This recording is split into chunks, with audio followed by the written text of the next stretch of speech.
Hola, la saluda Gaby del Instituto Bíblico para la Mujer, hoy 5 de agosto, revisando nuevamente nuestros 15 minutos en el devocional en pos de lo supremo.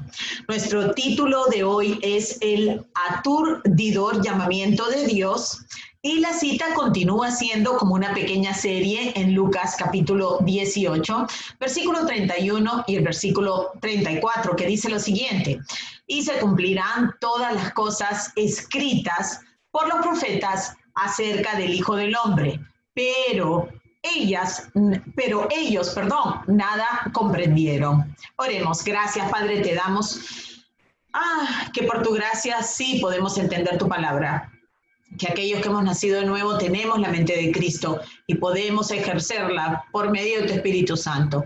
Gracias, Señor. Abre nuestros ojos, abre nuestro entendimiento para poder seguirte, para poder servirte, para la gloria de tu nombre. Esto te pedimos en el nombre de Jesús. Amén y amén. Bueno, como les dije, el título de nuestro devocional hoy es el aturdidor llamamiento de Dios. Y yo creo que hay una palabra clave que nos puede colaborar con el entendimiento del devocional. Y la palabra es perspectiva. Así que teniendo eso en mente, vamos a empezar la lectura. Dice: Dios llamó a Jesucristo a lo que parecía un absoluto desastre. Y Jesucristo llamó a sus discípulos para que vieran cómo moría, llevándolos a una situación en la que sus corazones quedaron quebrantados. Su vida fue un fracaso rotundo desde todos los puntos de vista, excepto el punto de vista de Dios. He aquí la palabra clave que les digo, que es la perspectiva. Dice: pero lo que parecía un fracaso desde la perspectiva humana fue un triunfo desde la perspectiva de Dios, porque el propósito de Dios no es el mismo que el propósito del hombre. Ahora, si entendemos que solo Dios es conocedor de toda la verdad, que solo Dios tiene una perspectiva eterna, completa, perfecta, pura y santa, entonces podemos entender cómo la misión a la cual el Padre llamó al Hijo. Hemos estado hablando acerca del gozo que Jesús mostró teniendo la voluntad de su Padre por encima de su propia voluntad.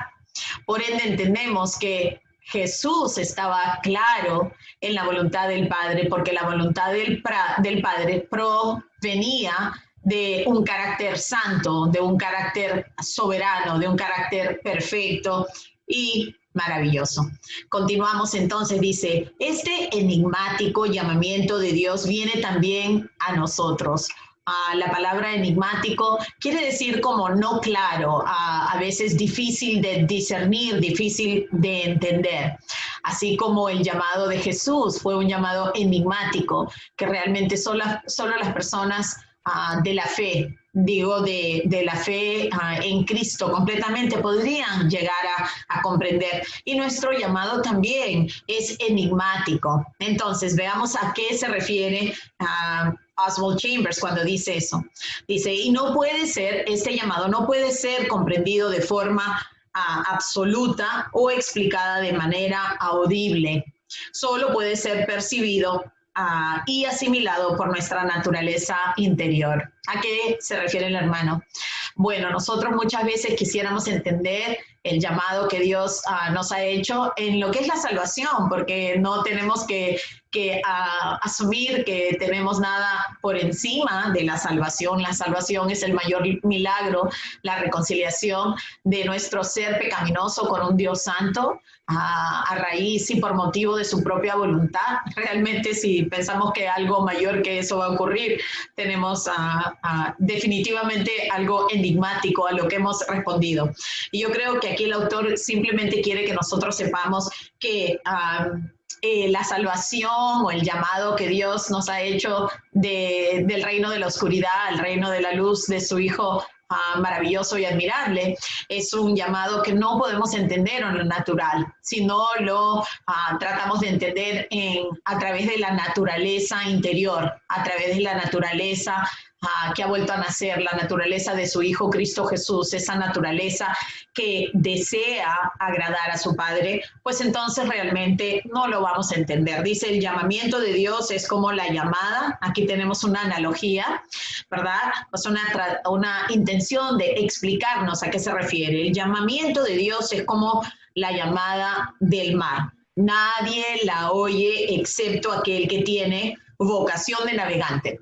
De pronto nosotros, al menos yo que no conozco mucho del mar, no me daría cuenta ni que si está rugiendo, ni que viene una tormenta, pues en realidad no la conozco. Entonces, ¿quién podría entender un llamamiento celestial si no es alguien que ha recibido por gracia una naturaleza celestial? Entonces, continuamos. Dice, aquello a lo que Dios nos llama no puede ser declarado de manera definida. ¿Por qué? ¿Por qué no podemos tener el plan completo desde el principio? Y nos responde aquí, dice, porque su llamamiento, es decir, su salvación, es básicamente hacer su amigo para llevar a cabo sus propios propósitos. Entonces, de esto se trata nuestra salvación. No se trata de tener un llamamiento para tener una mejor vida, o sea, la vida que teníamos antes, pero ahora superior, con más prosperidad, porque ahora somos hijos del Rey. No, realmente el llamamiento es no a una obra, obviamente, no es a un estándar de vida, es a una relación restaurada, es a una reconciliación con el Creador a través del Redentor. Entonces, no vamos a recibir, y si eso es lo que estamos esperando, una explicación clara de qué es lo que Dios está esperando de mí hoy, mañana y para siempre, no la vamos a recibir de esta manera. El llamamiento es enigmático, porque Dios se nos está llamando a una relación y simplemente a gozarnos en el hecho de que somos conocidas en una manera íntima por Dios. Dice, nuestra verdadera prueba de que hemos entendido el llamamiento es aceptar de verdad que Dios sabe lo que desea. Nosotros a veces queremos ayudar a Dios o queremos decirle, Señor, lo que pasa es que tú no me conoces. Lo que pasa es que tú no sabes mis dones o mis habilidades o mis contactos o todo lo que yo puedo hacer por la media social o lo que sea. Y luchamos con Dios por no ceder nuestra voluntad a la de Él. Eso no sucedió con Jesús. Jesús más bien caminaba todos los días de una forma difícil de entender, difícil de explicar, al menos para las personas que lo rodeaban, ¿verdad? Hasta su familia no lo entendía, los líderes religiosos no sabían de dónde él hablaba con tanta autoridad, los fariseos se sentían retados por él, los discípulos se sentían confundidos. Debemos ayudar, Señor, tú quieres que nosotros llamemos fuego del cielo, ¿verdad? Para todos era difícil entender que para Jesús hacer la voluntad de su Padre era como la comida, era lo que él más deseaba y necesitaba. Entonces dice, nuestra verdadera prueba, otra vez, del entendimiento, diría yo, de nuestro llamamiento, es aceptar que Dios sabe lo que hace y Él sabe lo que desea. Él sabe hacia dónde está llevando mi vida, para qué me salvó. Dice, las cosas que suceden no suceden por casualidad, suceden por el designio de Dios. Son planificadas de forma especial, son planificadas de forma sobrenatural. No es sobrenatural para Él, sí lo es para nosotros. Todo lo sobrenatural para Él es natural. Él está realizando sus propios propósitos de un modo soberano.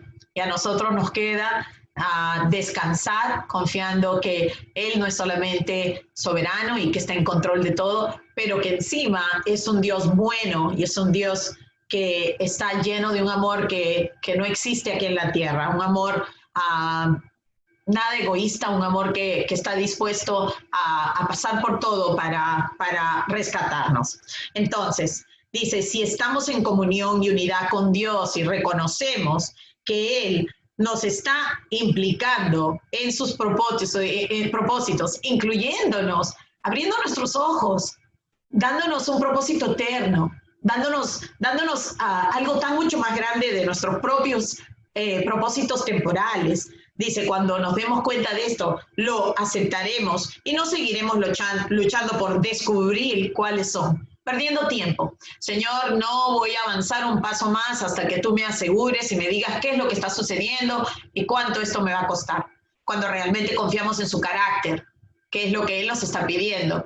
Esta es la verdadera fe del cielo, que confiemos en Él y sigamos adelante sin tanto cuestionar. Dice, cuando entendemos esto, el crecimiento cristiano se hace más sencillo para nosotros, pues nos sentimos menos inclinadas a decir, me pregunto por qué Dios permitió esto o por qué Dios está permitiendo aquello.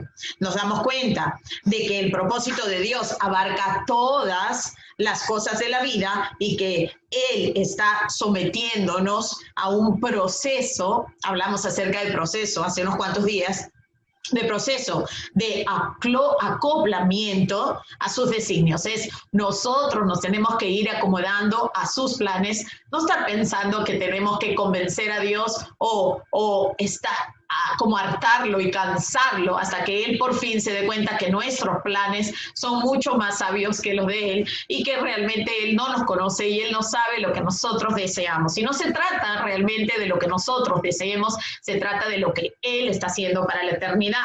Dice el cristiano, el que ha nacido de nuevo, el que ha sido rescatado por gracia mediante la fe, a través del arrepentimiento verdadero de un corazón contrito. Aquella persona confía en el conocimiento y la sabiduría de Dios, no en sus propias capacidades. ¿Se acuerdan que hablamos ayer acerca de que nosotros podemos estar confundidos y pensar, bueno, yo tengo tanto que traer al reino, esa persona tiene tanta capacidad, el Señor, diríamos, a veces las personas dicen, a Dios le convendría que una persona famosa de Hollywood entregara su vida a Él, porque imagínate su plataforma, cuántas personas no podrían ser alcanzadas. Bueno, esto simple y sencillamente es una perspectiva natural, cuando nosotros pensamos que Dios nos necesita para alcanzar a otros. Si Dios nos hace partícipes de sus planes, es simplemente porque Él sabe que esto nos va a llevar a conocerlo, y conocerlo nos va a llevar a vivir en realidad. Lo hace por amor, Él no nos necesita. Entonces vemos cuánto necesitamos que nuestra perspectiva sea realmente renovada, sea transformada mediante el lavamiento de su palabra. No hay otra manera. Dios no va a restaurar nuestro juicio así porque sí. Ya Él nos ha justificado completamente. Eso sí, el sacrificio de Cristo, nos dice el libro de Hebreos, fue una vez y para siempre. No tenemos que pensar que nuestra salvación tiene que venir a poquitos, pero el hecho de que Dios comience a sacar el mundo de nuestra mente, eso sí será un proceso, ¿verdad? Dice, el cristiano confía en el conocimiento y la sabiduría de Dios, no en sus propias capacidades. Nuestro propósito destruye más bien la sencillez y la paz serena que deberían ser las características de los hijos de Dios. Qué triste. Muchas veces nosotros, en vez de ser simples, sencillos, de realmente mostrar un contentamiento de todo lo que Dios está haciendo, de sentirnos claras y simples en esta vida, de satisfacernos con cosas no complicadas, más bien complicamos las cosas, hacemos del evangelio algo complicado y difícil, a veces predicando más bien un moralismo y no la gracia divina que Dios nos ofrece a través del sacrificio expiatorio y vicario de su Hijo.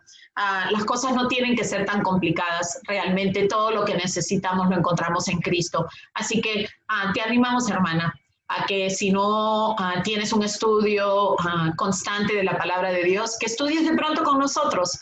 Búscanos en el Instituto Bíblico para la Mujer.com.